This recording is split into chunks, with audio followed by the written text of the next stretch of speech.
to A Safe Place to Learn with Alysha. Today we are going to be discussing Chapter 6 of the textbook Governing Texas. Chapter 6 is all about interest groups, so let's get started. Interest groups play an important role in elections and the legislative process in Texas. Interest groups provide support for existing policies and legislators in their electoral campaigns. Interest groups come up with ideas from which policy can be crafted and are mobilized to challenge the ideas and interests of others.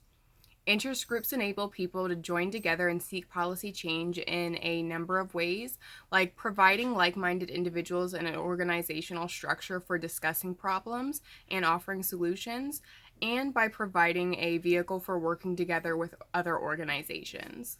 Interest groups also do this by raising money to help pay for their efforts and by educating the public and policymakers alike about the problems.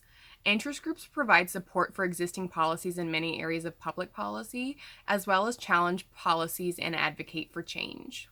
While many people have their own opinion about public policy, many never do anything about it. Sometimes people will find others with the same interest and form interest groups. Interest groups are organizations established to influence the government's programs and policies. This can be at the national, state, or local level in a variety of policy areas. Interest groups can be established to serve the interest of a small number of people concerned with one particular interest, such as getting a road built in a county. They can also be established to serve the interest of a group of people with broader interests, such as those interested in reforming the school system by promoting vouchers, charter schools, homeschooling, or better testing. A peak association is an interest group organized as an umbrella organization that seeks to coordinate the activities of member groups in a number of targeted areas.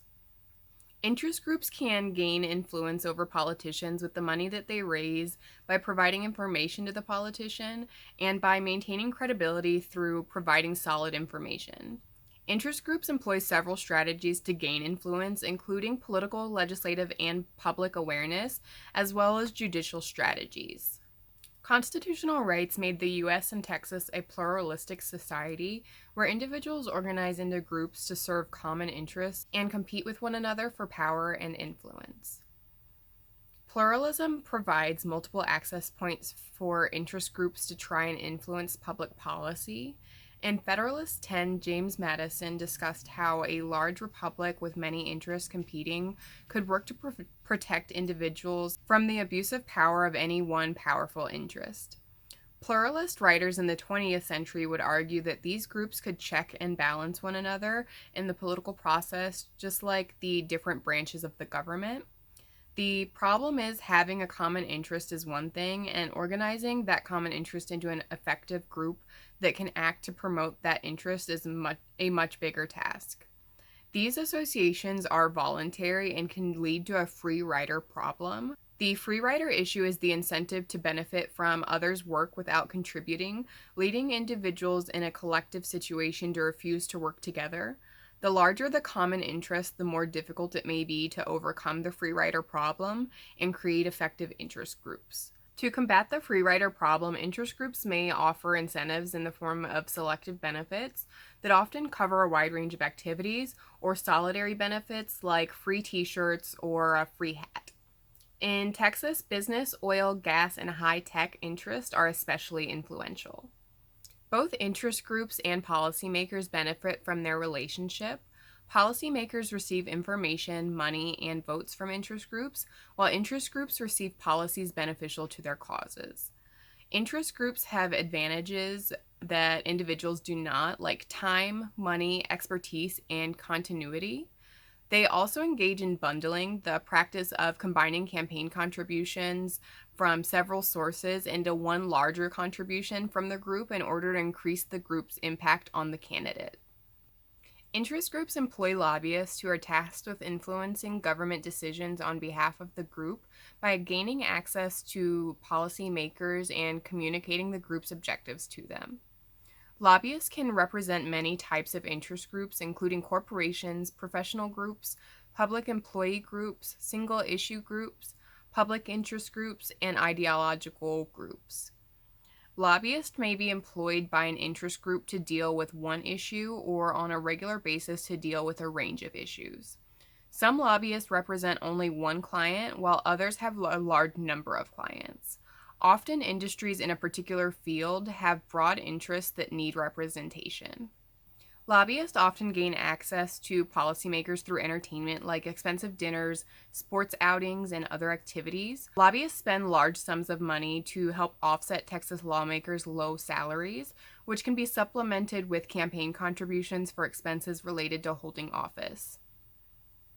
Lobbyists and policymakers are held accountable by the Texas Ethics Commission, but the lax rules regarding reporting leave one wondering what lobbyists were paid or what policymakers even received. In the 2015 legislative session, lobbyists spent more than $1.8 million on food and meals alone, with an additional $331,000 in entertainment and gifts for lawmakers and others in state government. The Texas Ethics Commission keeps a list of registered lobbyists and their clients. In 2017, there were almost 2,000 registered lobbyists in Texas, but because of the loose nature of Texas reporting laws, it's unclear what these lobbyists were even paid. The Texas Ethics Commission also collects information on how much lobbying firms spend to influence Texas lawmakers. And in 2017, over $4.6 million was reported to have been spent. This number doesn't include funds that went unreported. Lobbyists often have long-standing personal relationships with policymakers, which makes it easier for them to gain access. This can also be done by mobilizing a policymaker's constituents to become involved in political processes on behalf of the group's goals. Interest groups often employ former officials as lobbyists. A former legislator, especially a long-serving one, has friends in the legislature through which they can gain access and has intimate knowledge of the lawmaking process. Legislators and aides often move back and forth between policymaking and lobbying through a revolving door.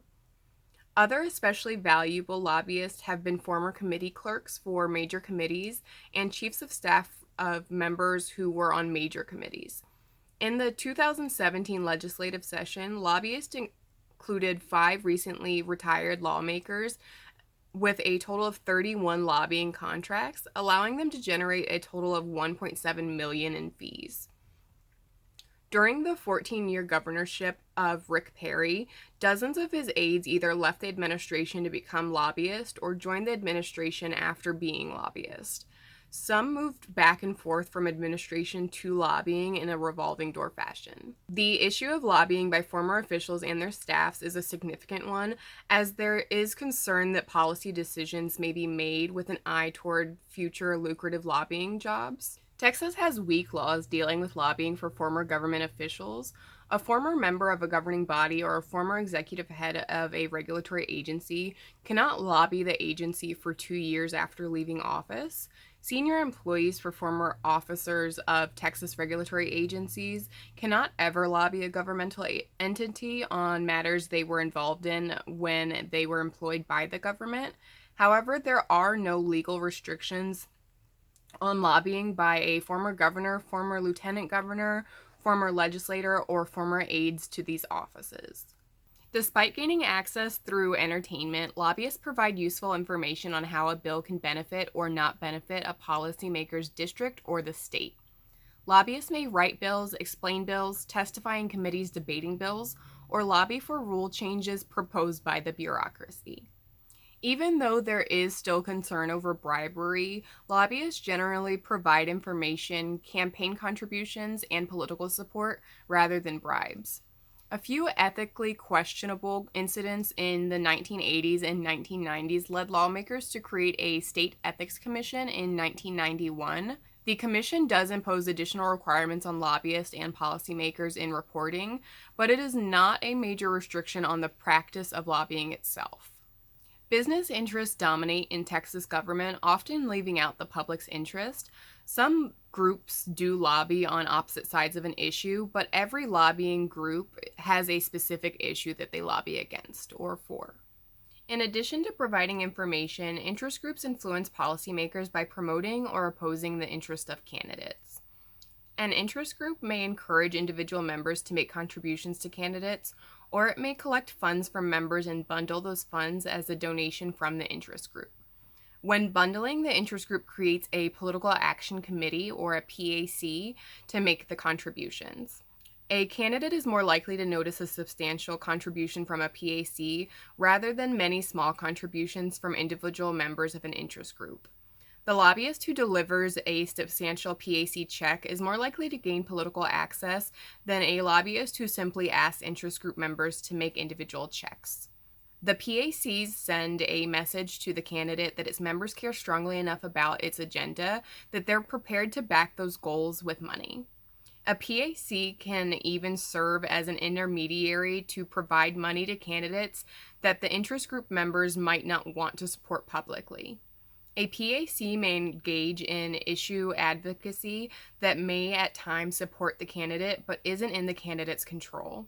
The candidate doesn't have to report independent expenditures on contribution disclosure statements. PACs may also spend money to support an issue rather than a specific candidate, or to support activities like get out the vote campaigns. Campaign contributions can be classified in terms of the economic interests represented by the contributors. Both the political parties and interest groups work to get voters to the polls on election day. The parties often use databases to identify potential voters, while interest groups mobilize members to provide resources to candidate and party get out the vote campaigns. Get out the vote initiatives can also be an important part of interest group activity.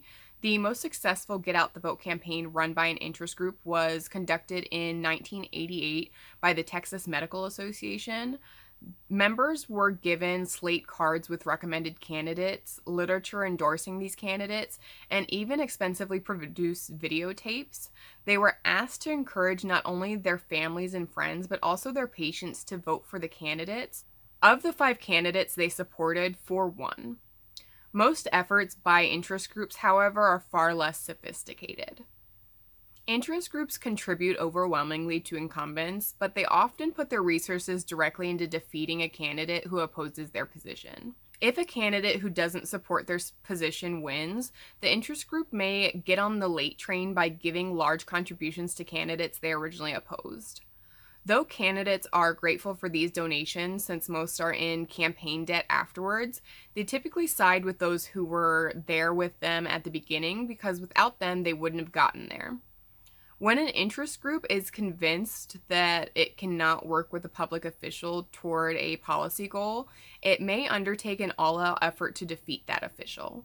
A U.S. Supreme Court decision in 2009, Citizens United v. Federal Elections Commission, allowed political contributors to create an organization that opposed powerful incumbents without having to disclose its donors. Interest groups may now accept dark money political contributions whose donors are not legally required to disclose. Interest group capture is the process by which a government agency comes to serve the objectives of the interest that agency is supposed to regulate. Interest group capture occurs when an interest group has so much influence over an agency of government that the agency primarily serves the objectives of that interest group.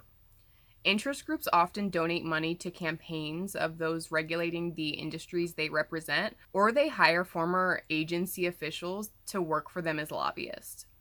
In Texas, the Texas Railroad Commission has long been under fire for interest group capture, since it has the primary responsibility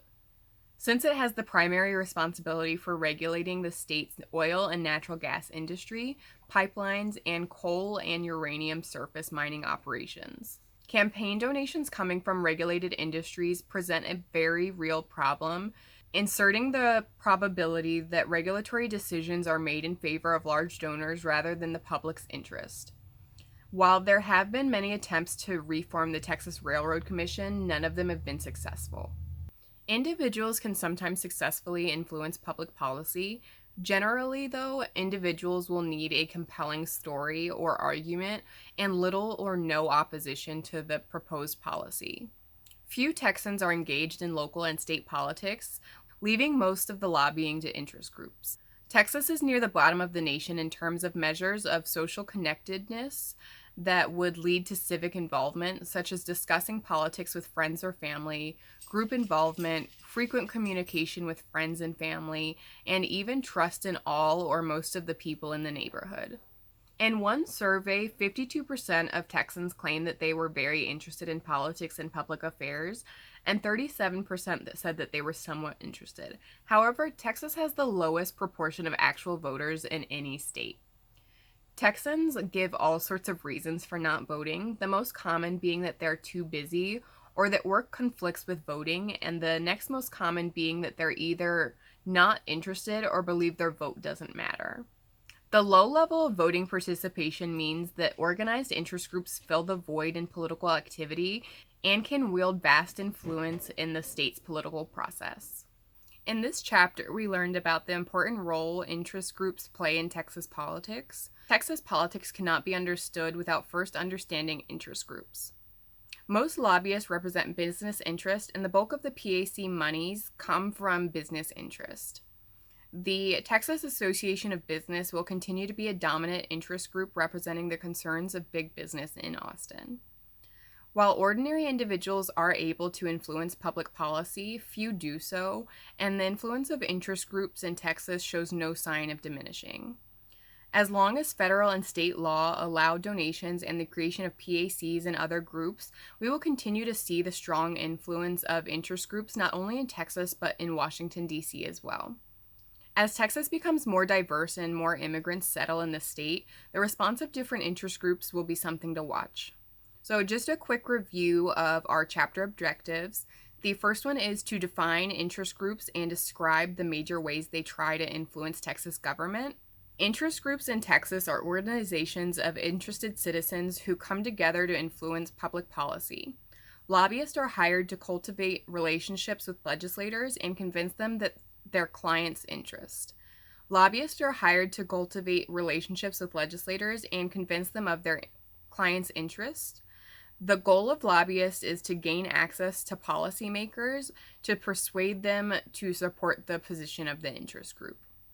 Number 2, to describe the role of PACs in Texas elections. Political Action Committees, or PACs, are private groups that raise and distribute funds for election campaigns. Interest groups play a major role in getting out the vote. Interest group money can also play a major role in defeating as well as electing candidates. Last objective is explaining how ordinary individuals can influence Texas government. Citizens can lobby their legislators by calling, writing, or visiting their offices. Industries and well-financed interests can try to influence legislation, but legislators will listen to individual citizens, especially if they join together in large numbers. So that's it for this chapter. I really appreciate you checking out this video. I hope that you learned something new today. I really appreciate you watching. And as always, please remember to like and subscribe. Have a great day.